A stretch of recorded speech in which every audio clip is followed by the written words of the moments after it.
Hello students, welcome to ILS academy.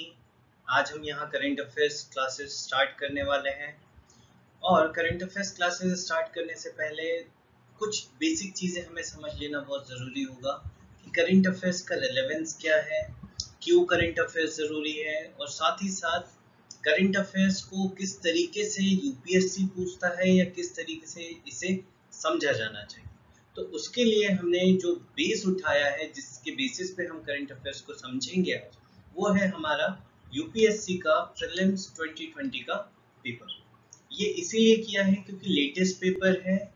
इसको देख के हमें ये क्लियरली समझ में आ जाएगा कि यूपीएससी किस तरीके से करंट अफेयर्स पूछेगा या किस तरीके से करंट अफेयर्स प्रिपेयर किया जाता है यूपीएससी के लिए। ठीक है, तो यूपीएससी में जो इस साल पेपर हुआ है 4 अक्टूबर को, वहां से क्वेश्चंस हम लेंगे, समझेंगे और अपनी स्ट्रेटेजी डिसाइड करेंगे कि किस तरीके से हम करंट अफेयर्स पूरे साल भर पढ़ेंगे, ताकि हमारा यूपीएससी प्रीलिम्स, मेंस और साथ ही साथ इंटरव्यू में भी हमें हेल्पफुल हो जाए। ठीक है, तो शुरू करते हैं। तो मैंने यहाँ सेट 1 लिया है, सेट ए लिया है यूपीएससी का। और सेट ए का पहला ही क्वेश्चन जो था, that is related with Aadhaar Meta data.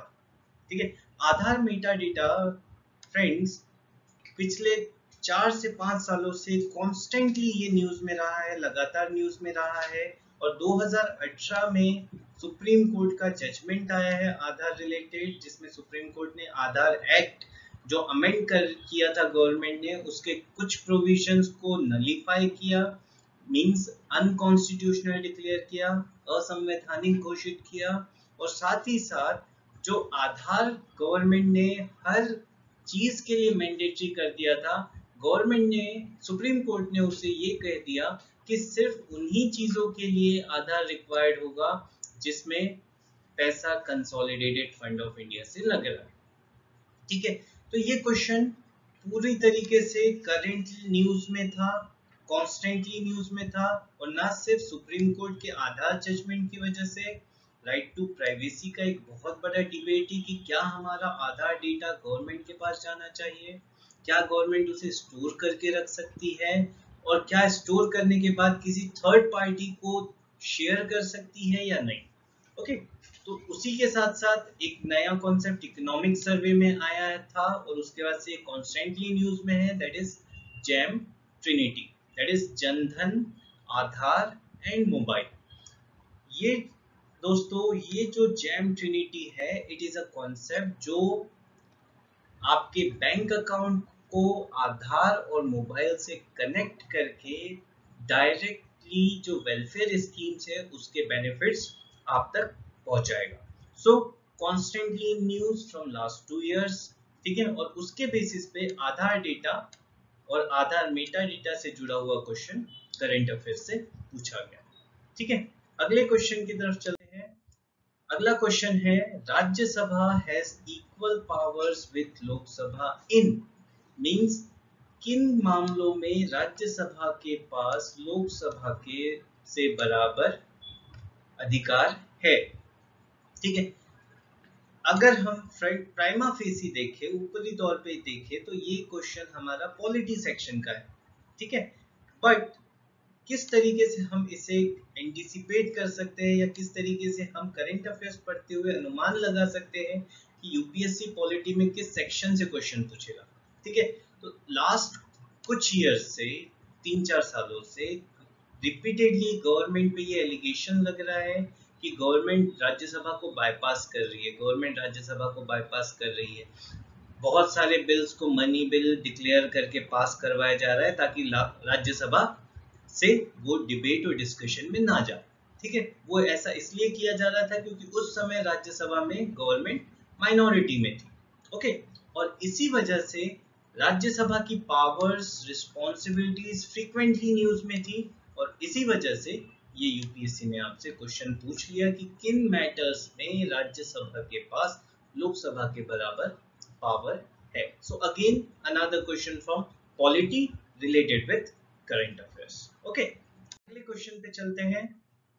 With reference to the funds under members of parliament local area development scheme, which of the following statements are correct. फिर MP LAD scheme से related 4 statement दिए गए हैं और आपको सही statement बताना है।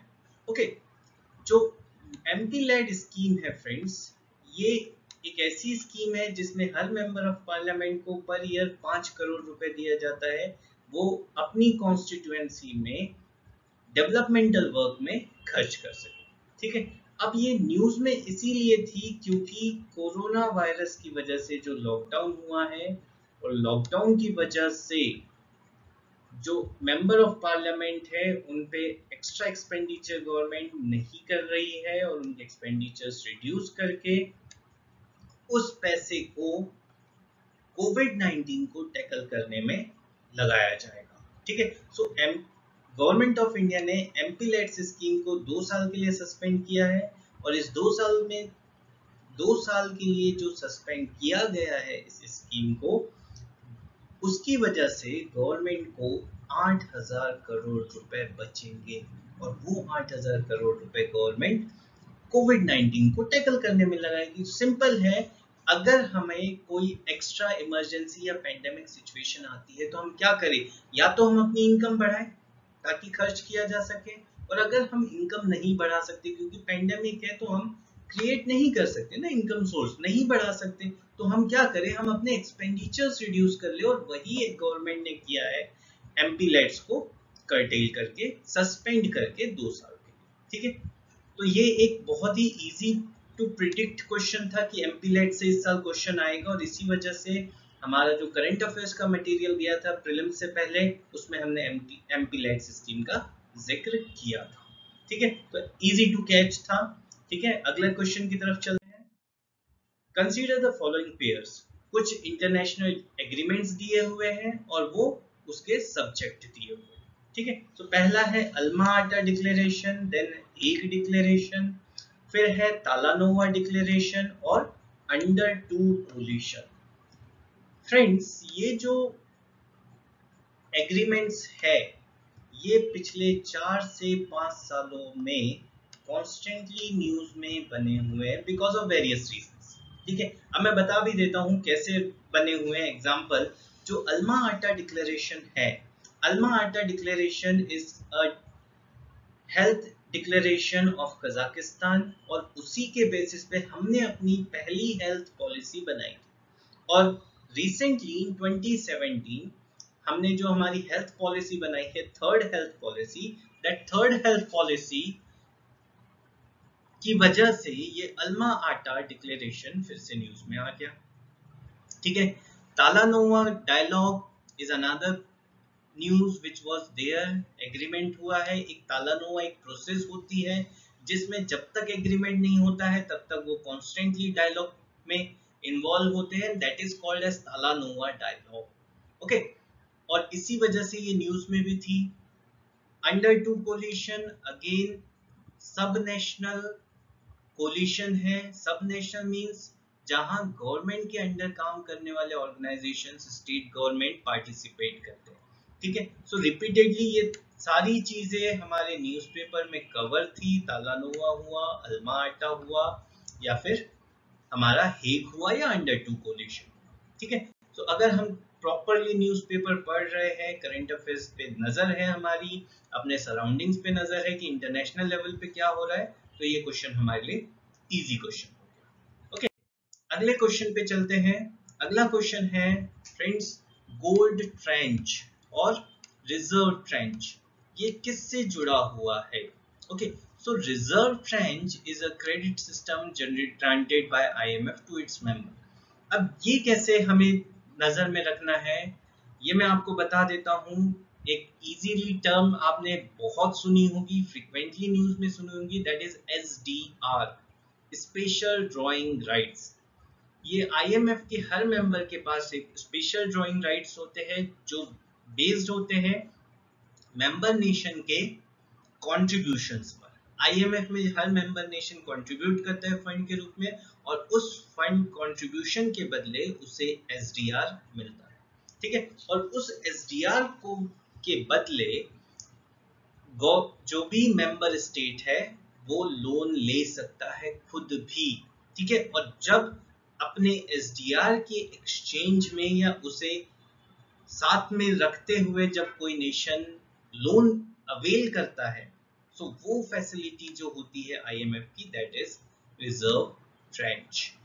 ओके, सो ये अगेन जब भी गवर्नमेंट फॉरेक्स की बात करती है, जब भी RBI फॉरेक्स से रिलेटेड डेटा रिलीज करता है, तो उसके साथ साथ ये रिजर्व ट्रेंच वाला डेटा भी रिलीज करता है।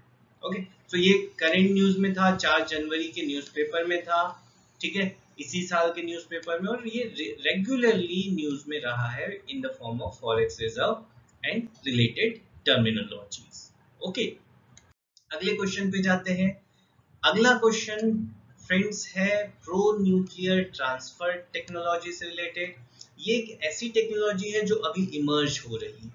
ओके, इमर्ज हो रही है इन द सेंस कि अभी नेसेंट स्टेट में है, धीरे धीरे करके ये अभी डेवलप होगी और ज्यादा इसका यूटिलाइजेशन होना शुरू कर देंगे। तो अभी यूपीएससी जो यहाँ से सवाल पूछ रहा है वो बहुत ही बेसिक सवाल पूछ रहा है, जैसे प्रो न्यूक्लियर टेक्नोलॉजी का यूज करके क्या किया जा सकता है, या प्रो न्यूक्लियर ट्रांसफर किस लिए यूज होता है।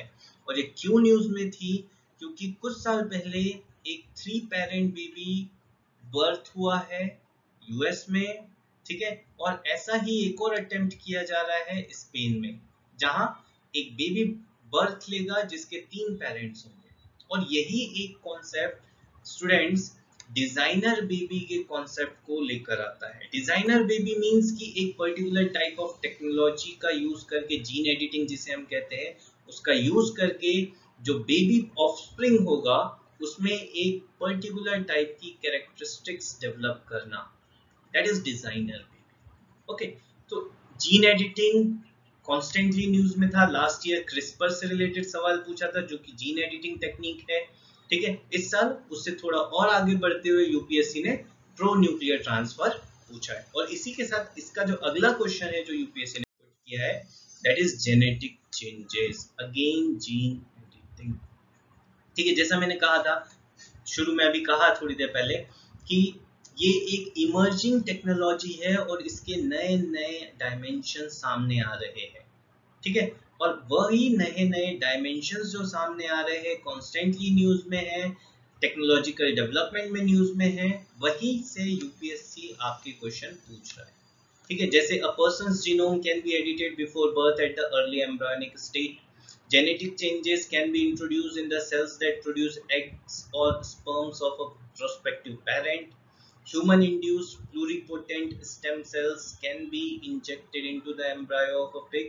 ये सारे एक्सपेरिमेंट्स आपको कॉन्स्टेंटली न्यूज़पेपर में मिलेंगे कि अभी साइंटिस्ट ने ये अचीव कर लिया, अभी साइंटिस्ट ने ये अचीव कर लिया, और इसी से रिलेटेड यूपीएससी आपसे क्वेश्चन पूछेगा। सो अगेन ये सारी की सारी चीजें जो है, ये क्वेश्चन और इससे पिछला वाला क्वेश्चन, ये सारे क्वेश्चंस यूपीएससी ने करंट न्यूज से उठाए हैं जो न्यूज़पेपर्स में कवर है और न्यूज़पेपर में वाइडली कवर्ड है, ठीक है। इससे रिलेटेड मटेरियल आपको इजीली एक्सेस हो जाएगा न्यूज़पेपर्स में। ओके, अगले क्वेश्चन पे चलते हैं। अगला क्वेश्चन है again related with artificial intelligence, ठीक है।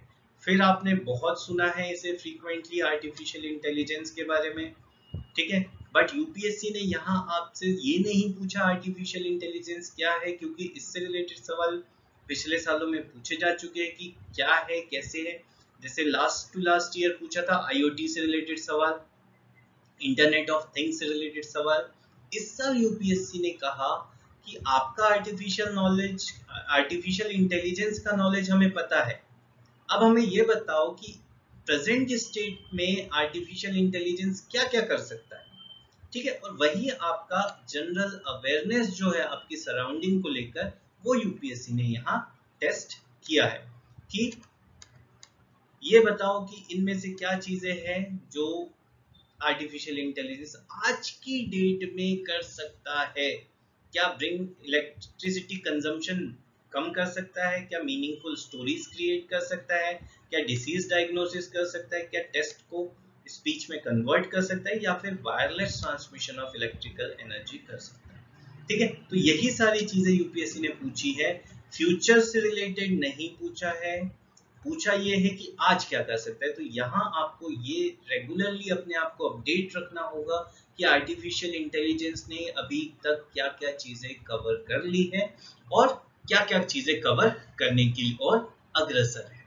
ठीक है, तो अगेन आपके अवेयरनेस से रिलेटेड क्वेश्चन है कि आप कितने अवेयर है नई टेक्नोलॉजी को लेकर। ठीक है, अगले क्वेश्चन पे चलते हैं। Again visible light communication. ठीक है, अब यहाँ यूपीएससी ने ये किया है बच्चों कि विजिबल लाइट कम्युनिकेशन टेक्नोलॉजी, थोड़ा सा डिफिकल्ट वर्ड लगता है हमें, बट अगर हम इसी का एक और सिनोनिम यूज करें या दूसरा वर्ड यूज करें, दैट इज लाइट फिडेलिटी। ठीक है, लाइट फिडेलिटी एक ऐसी टेक्नोलॉजी है जिससे में हम जो लाइट है, विजिबल लाइट है, उसका यूज करके डेटा ट्रांसफर करने की बात कर रहे हैं। ठीक है, और ये कॉन्स्टेंटली न्यूज में रहा है कि किस तरीके से लाइट फिडेलिटी यूज होगी, इसके प्रोज क्या है, इसके कॉन्स क्या है, और वहीं पे लाइट फिडेलिटी का दूसरा वर्ड लेकर, that is visible light communication, UPSC ने अपना सवाल पुट कर दिया। ठीक है, so it is not a big deal कि यूपीएससी वर्ड्स एक्सचेंज कर दे। ठीक है, आपको समझने की जरूरत होगी कि ये क्या है, और आपको अपने आप को अवेयर रखना होगा कि आप चेक कर सके कि यूपीएससी अगर विजिबल लाइट कम्युनिकेशन पूछा है तो घबराए नहीं और उसे समझे कि क्या है और क्यों है। ओके, अगले क्वेश्चन की तरफ चलते हैं। अगला क्वेश्चन एक और वही क्वेश्चन जो फ्रीक्वेंटली आपने देखा होगा, सुना होगा, समझा होगा, that is blockchain technology. Okay, blockchain technology because of bitcoin, bitcoin जो कि एक क्रिप्टो करेंसी है, बिटकॉइन की वजह से इतना ज्यादा न्यूज में आ गया है कि हर किसी को ये जानना है कि ब्लॉकचेन टेक्नोलॉजी क्या होती है, कैसे होती है, इसके पॉजिटिव्स क्या है, इसके नेगेटिव्स क्या है। तो पॉजिटिव में सबसे बड़ा पॉजिटिव ये है कि it is very difficult to hack, इसे हैक करना बहुत मुश्किल है। ठीक है, और इसीलिए अब बहुत सारी कंपनीज, प्राइवेट हो या पब्लिक हो या गवर्नमेंट हो, ठीक है, इस ब्लॉकचेन टेक्नोलॉजी का यूज कर रही है डेटा स्टोर करने के लिए। ठीक है, सो ब्लॉकचेन टेक्नोलॉजी फिर करंट अफेयर्स से न्यूज में बन गया और हमारे लिए एक क्वेश्चन प्रेडिक्ट करना थोड़ा सा इजी हो गया कि ब्लॉकचेन से टेक्नोलॉजी से क्वेश्चन पूछा जा सकता है। ठीक है, अगले क्वेश्चन की तरफ बढ़ते हैं। तो अगला क्वेश्चन भी वही है, कार्बन नैनो ट्यूब्स। ये टेक्नोलॉजी जो है थोड़ी सी न्यूज में कम थी, ठीक है, बट ये भी आपके न्यूज़पेपर्स और आर्टिकल्स में कवर्ड थी। ठीक है, इमर्जिंग टेक्नोलॉजी है कि हम कार्बन नैनो ट्यूब्स जनरेट कर रहे हैं जिससे ब्लड कैपिलरीज की तरह यूज किया जा सकता है। ओके, अगले क्वेश्चन पे चलते हैं। अगला क्वेश्चन ड्रोन टेक्नोलॉजी से रिलेटेड है फ्रेंड्स। ठीक है, ड्रोन टेक्नोलॉजी जो अनमेन्ड एयर व्हीकल्स हो गए, ठीक है, अनमेन्ड क्राफ्ट्स हो गए, ड्रोन्स हो गए, they are frequently in news और सबने पढ़ा है कि गवर्नमेंट ने ड्रोन गाइडलाइंस लेकर आए हैं। ठीक है, और जब गवर्नमेंट ड्रोन गाइडलाइंस लेकर आई है तो सबने पढ़ लिया है कि कितने तरह के ड्रोन का क्लासिफाई किए हैं गवर्नमेंट ने, क्या क्या उनकी कैरेक्टरिस्टिक होनी चाहिए, किस किस एस्पेक्ट में, किस किस रीजन में गवर्नमेंट अलाउ करेगी ड्रोन्स को फ्लाई करने में, कब करेगी कब नहीं करेगी। ठीक है, और फिर यूपीएससी ने क्या किया है कि ड्रोन्स का आप प्रेजेंट लेवल ऑफ टेक्नोलॉजी पर क्या क्या यूज कर सकते हो, क्या आप उससे अपने खेतों में कीटनाशक छिड़क सकते हो, क्या किसी एक्टिव वोल्केनो के क्रेटर को इंस्पेक्ट कर सकते हो, क्या किसी वेल के ब्रीथ सैंपल्स कलेक्ट कर सकते हो। मींस आज की जो ड्रोन टेक्नोलॉजी है उसका यूज करके आप क्या क्या कर सकते हो। ओके, इसी सिलसिले में एक और न्यूज थी, medicine from the sky project है तेलंगाना गवर्नमेंट का। ठीक है, ये प्रोजेक्ट दोस्तों मेडिसिन डिलीवर करेगा क्रिटिकली इल पेशेंट्स को जिन्हें अर्जेंटली रिक्वायरमेंट है, यूज करके ड्रोन्स का। ठीक है, so it was again in news constantly. हमें सिर्फ ये देखना है कि ये किस तरीके से यूज होगा और हमें अपनी जनरल अंडरस्टैंडिंग बनाए रखनी है सब्जेक्ट में। ओके, अगले क्वेश्चन पे चलते हैं। The experiment will employ a trio of spacecraft flying into information in the shape of an equilateral triangle that has sides 1 million kilometer long with lasers shining between the craft. ये एक NASA का mission है और जितने भी space missions होते हैं, कब लॉन्च किए जाने हैं, क्या होगा उन मिशंस में, ये फ्रीक्वेंटली न्यूज़पेपर्स कवर करते हैं। ठीक है, तो कहने को ये साइंस एंड टेक्नोलॉजी का पार्ट है, बट ये न्यूज़पेपर अगर आप रेगुलरली पढ़ रहे हैं, हिंदू पढ़ रहे हैं या कोई भी एक जो रेगुलर न्यूज़पेपर है, अगर आप उसे पढ़ रहे हैं तो ये क्वेश्चन आपसे इजीली बन जाएगा। ओके, अगले क्वेश्चन पे चलते हैं। Pneumococcal conjugate vaccine. ओके, अब फिर ये कहेंगे कि ये सब्जेक्ट साइंस से है, साइंस का क्वेश्चन है। ठीक है, साइंस का क्वेश्चन है, I agree, completely I agree that this question belongs to science. ठीक है, बट ये पूछा क्यों गया है? ऐसे ही तो नहीं यूपीएससी कुछ भी उठा के पूछ देता है। सीरम इंस्टीट्यूट जो इंडिया की कंपनी है, इसने न्यूमोकोकल कॉन्जुगेट वैक्सीन बनाई है और उस न्यूमोकोकल कॉन्जुगेट वैक्सीन को इसी साल जुलाई में गवर्नमेंट ने परमिट किया है for manufacturing and commercial use. Okay, so यही सीरम इंस्टीट्यूट कॉन्स्टेंटली न्यूज में था। क्यों? क्योंकि कोरोना वैक्सीन बना रहा है कोवावैक्स के नाम से। इसी के साथ एक और वैक्सीन बन रही है जो इससे रिलेटेड नहीं है, ठीक है, बट कोरोना की वैक्सीन तो बनी रही है और उससे रिलेटेड सीरम इंस्टीट्यूट न्यूज में था और गवर्नमेंट ने परमिशन दी है जुलाई में।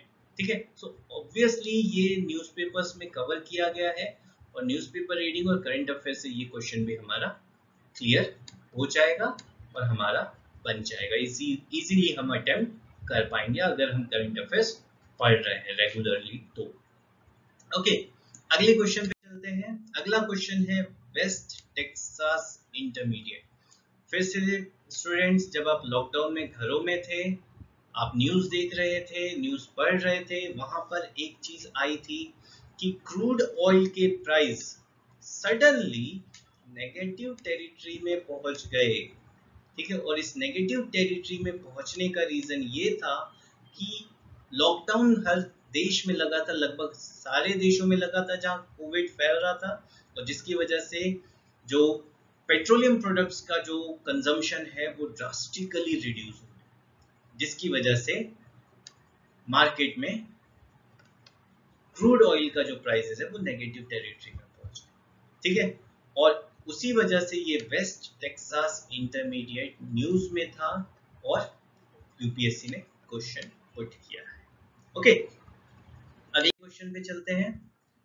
किसान क्रेडिट कार्ड स्कीम एंड उसी से रिलेटेड टर्म है short term credit support. So farmers के लिए जो गवर्नमेंट की स्कीम्स है स्टूडेंट्स, वो है लॉन्ग टर्म के लिए भी है और शॉर्ट टर्म के लिए भी है।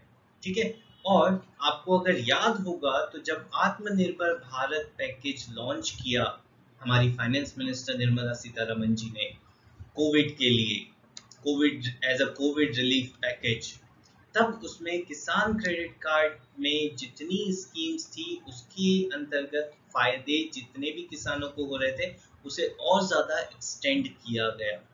ठीक है, और इसी वजह से ये आपका एक क्वेश्चन और बन गया करंट अफेयर्स से रिलेटेड विद किसान credit card scheme short term credit support. Okay, so again news में था, हम इजीली इसे प्रेडिक्ट कर सकते थे कि आत्मनिर्भर भारत है, फाइनेंस मिनिस्टर का अनाउंसमेंट है, कुछ चेंजेस है तो क्वेश्चंस बनेंगे।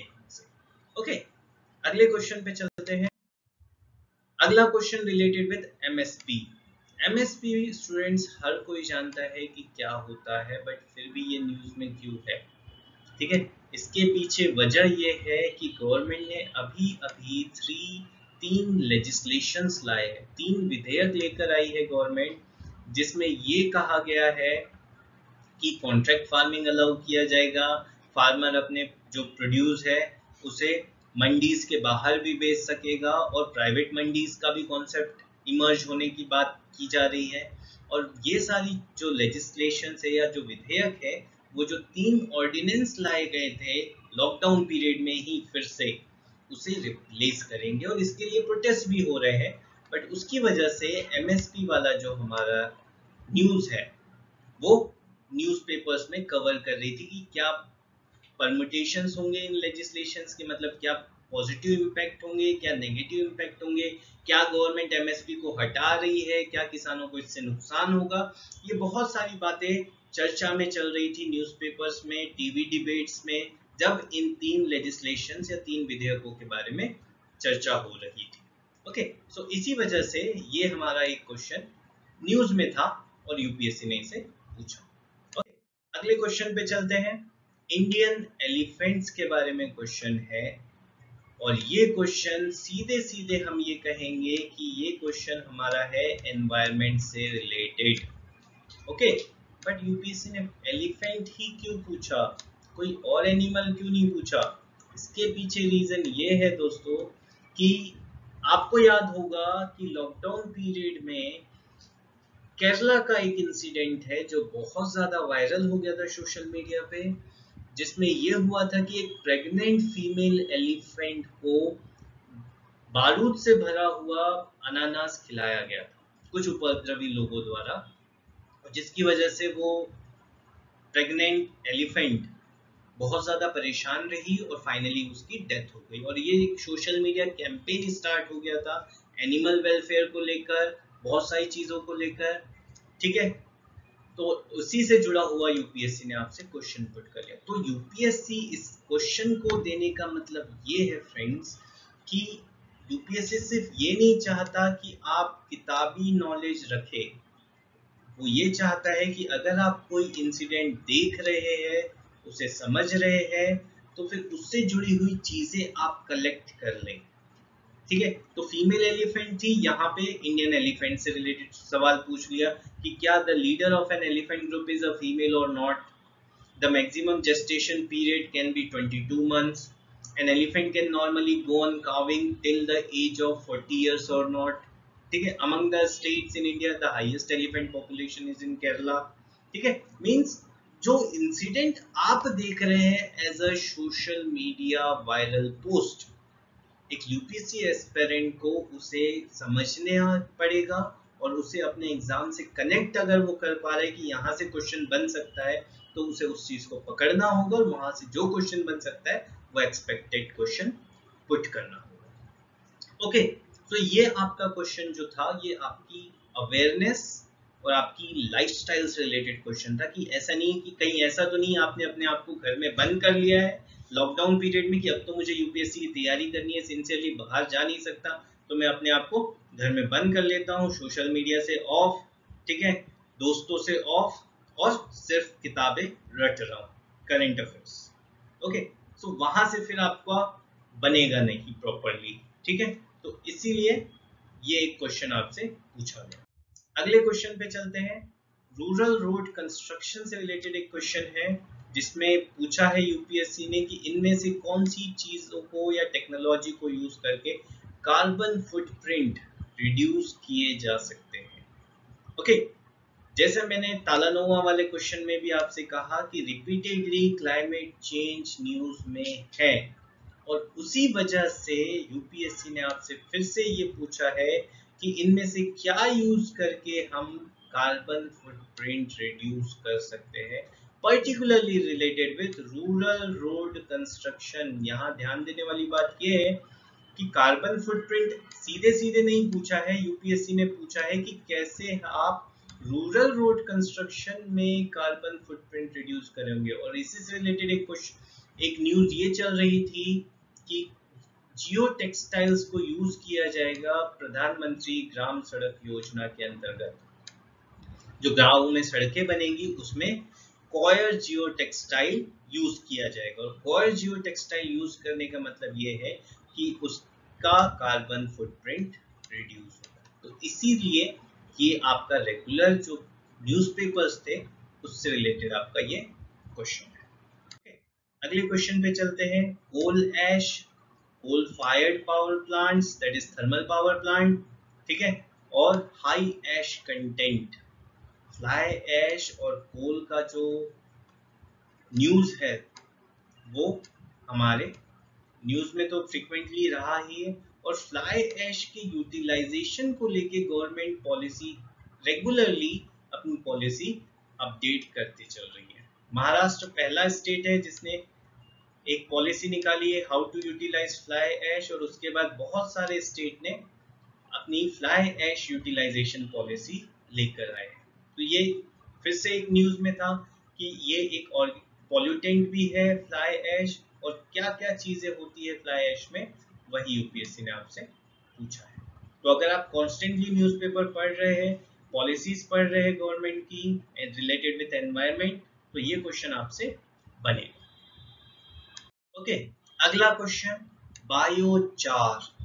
ठीक है स्टूडेंट्स, ये जो क्वेश्चन है ये आजकल यूपीएससी का मैं कहूँ तो फेवरेट होते जा रहा है। क्यों?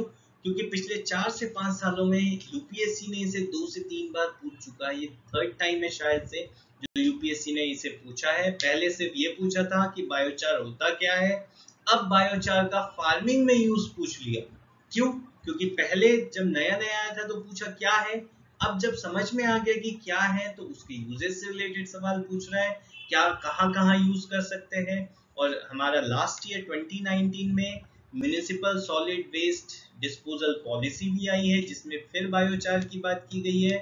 ओके, सो ये फिर से पिछले 3-4 सालों में कॉन्स्टेंटली न्यूज में रहा है और ये सारे न्यूज़पेपर्स में कवर्ड है।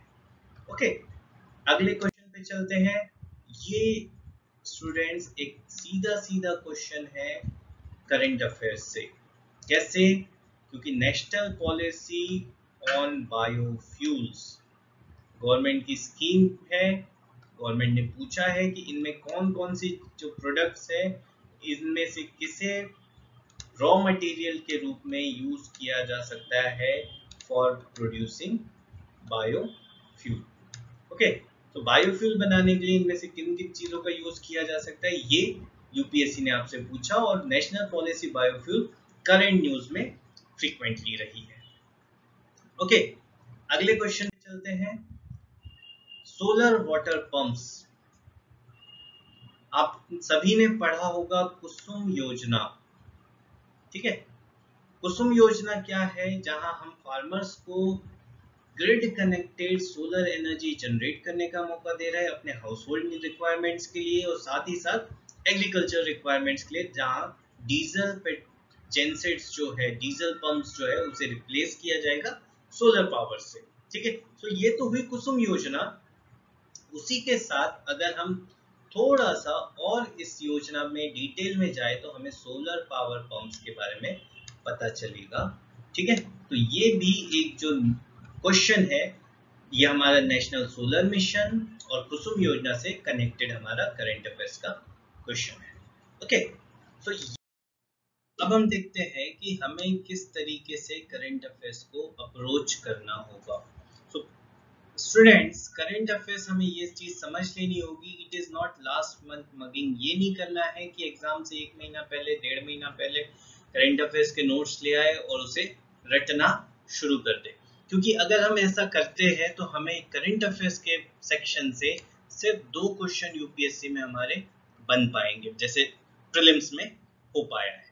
ठीक है, बट अगर हम इसे ईयर राउंड प्रोसेस कंसीडर करें तो ये प्रोसेस हमें कम से कम 25 क्वेश्चन इजीली सॉल्व करवाने में मदद करेगी। ठीक है, जैसा जिनमें से 23 तो मैं अभी डिस्कस कर ही चुका हूँ आपके साथ। ठीक है, दूसरी चीज हमें ये समझने की जरूरत होगी, करंट अफेयर्स को कभी भी आइसोलेशन में नहीं पढ़ा जाना चाहिए। ठीक है, करंट अफेयर्स हमेशा आपको अपने जीएस के सब्जेक्ट के साथ कनेक्ट करना होगा।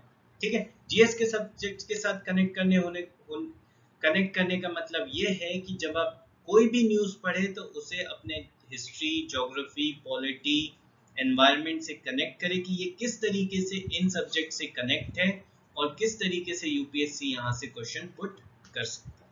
ठीक है, और जो आप पढ़ रहे हैं, जो आप देख रहे हैं, सिर्फ वहीं तक सीमित ना रहे। You have to go on +1 level. ठीक है, +1 लेवल हम अपनी जितनी भी क्लासेस होती है, जितने भी स्टूडेंट्स होते हैं करंट अफेयर्स के, उन्हें इसी प्लस लेवल के साथ पढ़ाते हैं और उन्हें भी यही सिखाते हैं कि किस तरीके से आप प्लस लेवल पे 1 लेवल पे तैयारी करें करंट अफेयर्स की और अपना करंट अफेयर्स का स्कोर इम्प्रूव करें। ठीक है, एक और चीज कि regular reading and understanding is required for clearing UPSC examination. Okay, और उसके लिए करंट अफेयर्स एस्पेक्ट बहुत इंपॉर्टेंट रोल प्ले करता है आपके प्रीलिम्स एग्जामिनेशन में, आपके मेंस एग्जामिनेशन। ओके, और सबसे जरूरी चीज ये है कि करंट अफेयर्स को आप एज अ सब्जेक्ट ना कंसीडर करके एक लाइफस्टाइल में इंक्लूड कर ले।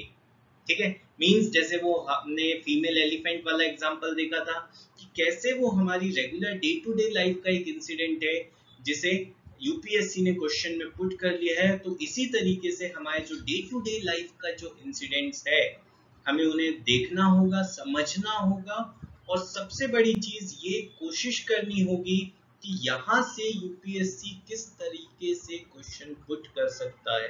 पहले तो ये जानना होगा कि क्या यहाँ से क्वेश्चन बन सकता है, दूसरा अगर बन सकता है तो क्या बन सकता है, और वो अगर हमने तैयार कर लिया तो डेफिनेटली हम करंट अफेयर्स से यूपीएससी का जीएस प्रीलिम्स का पेपर हो या मेंस हो, हम बहुत अच्छा परफॉर्म करें। ओके, सो ये पॉइंट्स आप हमेशा याद रखें जब भी आपको करंट अफेयर्स प्रिपेयर करना हो।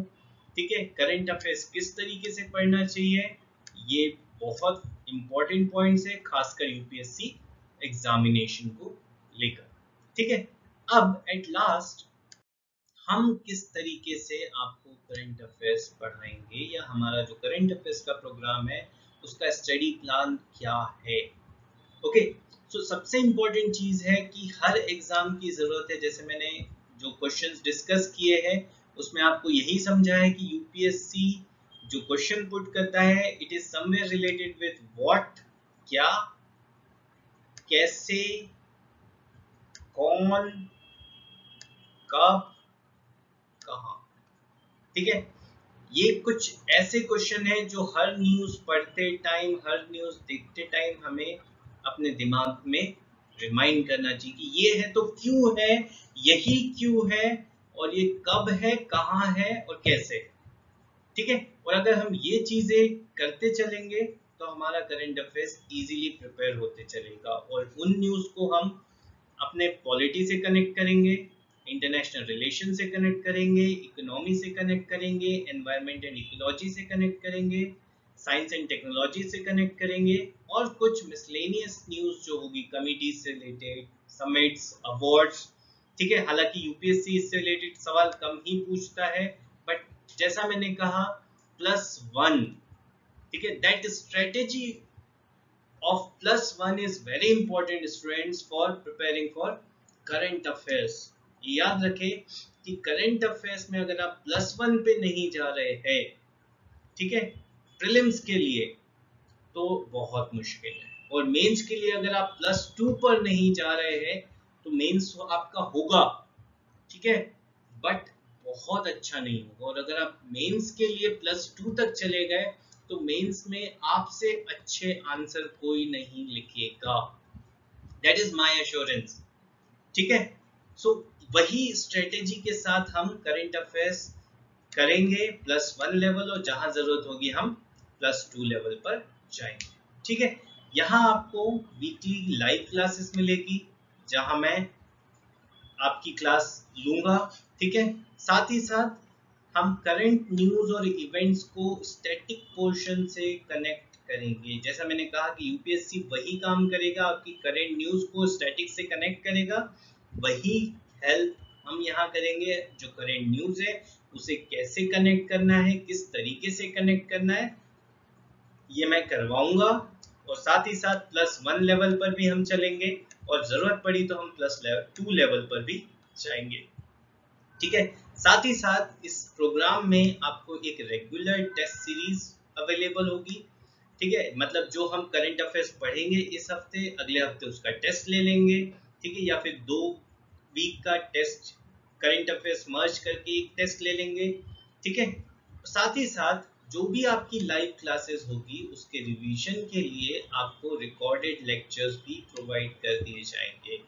ओके, और लास्टली जो भी पीडीएफ होगी, मतलब जो भी मटेरियल होगा जो मैं पढ़ाऊंगा करंट अफेयर्स के प्रोग्राम में, उसकी पीडीएफ आपको एक दिन पहले या क्लास से 1 या 2 दिन पहले आपको दे दी जाएगी। आप उसका प्रिंट आउट निकाल लें, ठीक है, या फिर आप अपने उसे सॉफ्ट कॉपी में रखें, कोई दिक्कत नहीं है। और जब मैं पढ़ाते जाऊं और मैं बोलते जाऊं कि यहाँ ये काम आपको एक्स्ट्रा करना है, तो आप वहां पे पॉइंट आउट कर ले। इस तरीके से हम पढ़ाएंगे आपको करंट अफेयर्स प्रॉपरली। थोड़ी सी मेहनत आपको करनी है, जो आपको कहा जाएगा करने के लिए, रेगुलर होमवर्क करने हैं, ठीक है। और इसी तरीके से हमें अपना करंट अफेयर्स पूरा प्रिपेयर करना है। और अगर इस तरीके से हम करंट अफेयर्स प्रिपेयर करते चले, next year that is UPSC prelims 2021, हमें फिर से 25 से ज्यादा क्वेश्चन हमें प्रीलिम्स एग्जामिनेशन में मिलेंगे, ठीक है। और मेंस में करंट अफेयर्स किस तरीके से एग्जाम्पल पुट करके हम कर सकते हैं,